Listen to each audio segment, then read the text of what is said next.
In the heart of an emerald-green forest, surrounded by towering trees and fields of wildflowers, there lived a princess named Lina. Her golden hair cascaded down her shoulders like sunlight, and her bright blue eyes sparkled with the joy of life. She wasn't like most royalty. Lina spent her days exploring the forest, playing with woodland creatures, and marveling at the beauty of the world around her.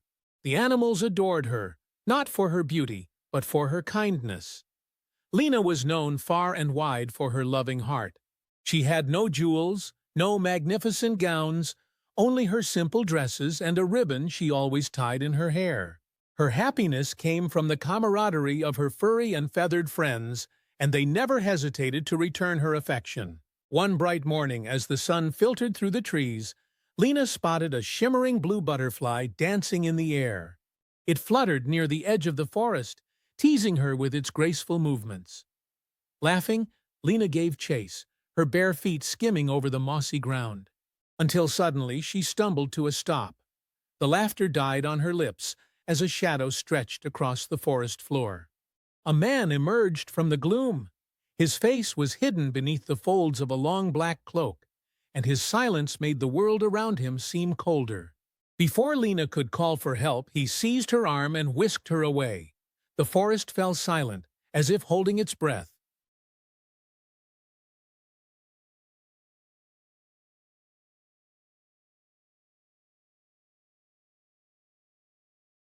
The man disappeared into the shadows, leaving Lina alone in the eerie silence. But Lina would not give up. She pressed her hands against her chest, remembering the warmth of the forest and the friends she had left behind.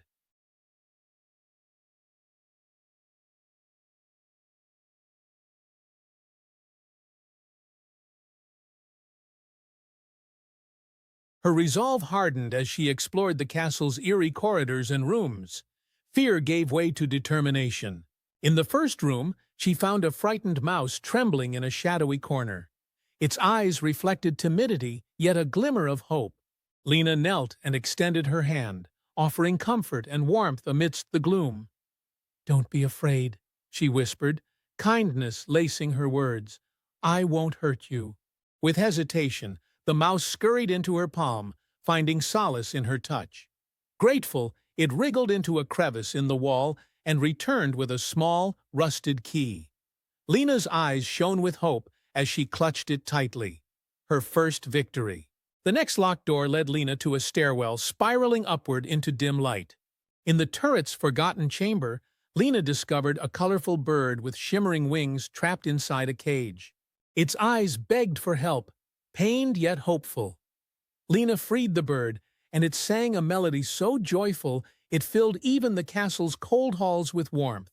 As thanks, the bird flitted to the floor, pointed to a heavy stone, and helped Lina uncover the second key hidden beneath.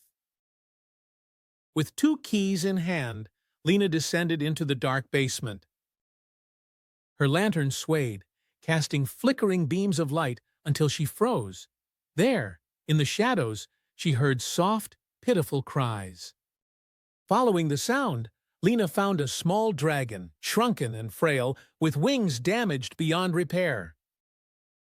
Compassion overwhelmed her. Using the ribbon from her hair, she carefully wrapped its broken wing and whispered words of comfort.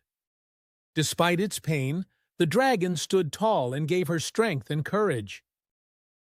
Together they discovered the third and final key, perched high on a shelf. The dragon, with careful determination, spread what was left of its wings and retrieved the key for its savior.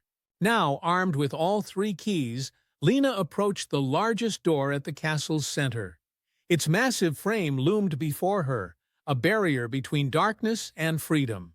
One by one, Lina placed the keys into the locks, her hands trembling as she turned them. With a triumphant creak, the door opened, spilling brilliant sunlight into her face. Outside lay the world she had longed for, the freedom she dared to reclaim. Her journey back to the kingdom was filled with bittersweet memories. The castle had tested not just her resolve, but her compassion, her courage, and her ability to see light in the darkest of places. When Lina returned, the kingdom erupted in celebration. Villagers cheered, the bells tolled, and flowers blanketed the streets in joyous tribute. But Lina made sure those who had helped her were honored too. The little mouse scurried happily at her side. The colorful bird soared above the palace, its song filling the air. And the dragon, now healed and strong, became the official guardian of the kingdom. Under the glowing lights of the celebration, Lina spoke to her people. Our strength doesn't come from crowns or jewels, but from the kindness we show to one another. Even when the road is hard, a heart full of courage can unlock any door. And so, Princess Lina's legend became a tale of love and bravery passed down through generations. A story that reminded all who heard it that even in life's darkest corners, kindness and resolve could bring light. And they whispered her name, not just Princess Lina, but the Princess of Hidden Keys.